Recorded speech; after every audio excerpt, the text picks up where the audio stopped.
بھیجے نا. اب آخری فریضہ رہتا ہے. علی پہ جوانی کی بہار ہے, شادی کے قابل ہو گیا ہے. میری آخری ذمہ داری ہے علی کا گھر بسانا.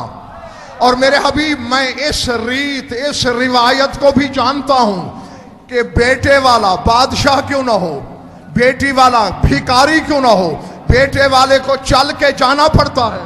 لیکن میرے حبیب تو جانتا ہے کہ میں قدیر ہونے کے باوجود جسم کی مجبوری رکھتا ہوں, میرا بدن نہیں. ورنہ تیری محبت کی قسم اگر جسم ہوتا رشتہ لینے مدینے چل کے آتا.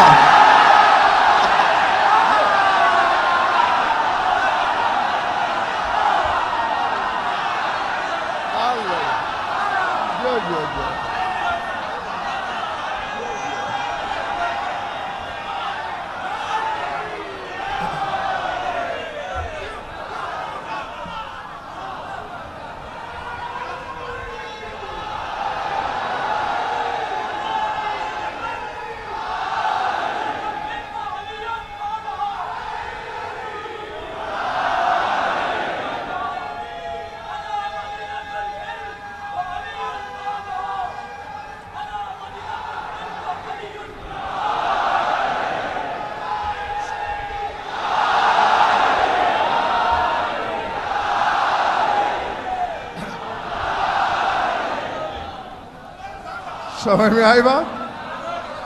اگر بدن ہوتا چل کے آتا.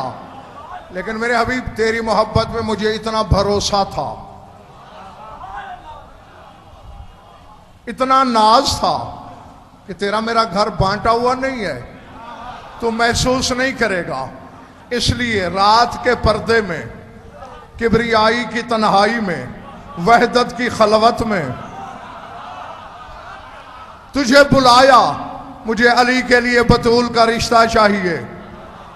سر اٹھانا. جو سوچ کے جنگل میں کھویا ہوا نہیں, جس کی ماں کے دودھ کا اثر علی کو ماننا ہے, اس کے لیے جملہ کہہ رہا ہوں. رسول نے سجدہ کیا. پالنے والے لمبی چوڑی تمہید کی ضرورت کیا ہے؟ میں تیرا بندہ, بطول تیری کنیز. جبریل کے ذریعے پیغام بھیج دیا ہوتا, میں ہاں کر دیتا. حجاب الہی میں زلزلہ آیا, کہا اے میرے حبیب, جبریل جیسے کمین کی زبان میں یہ طہارت کہاں کہ وہ بطول کا رشتہ مانگے.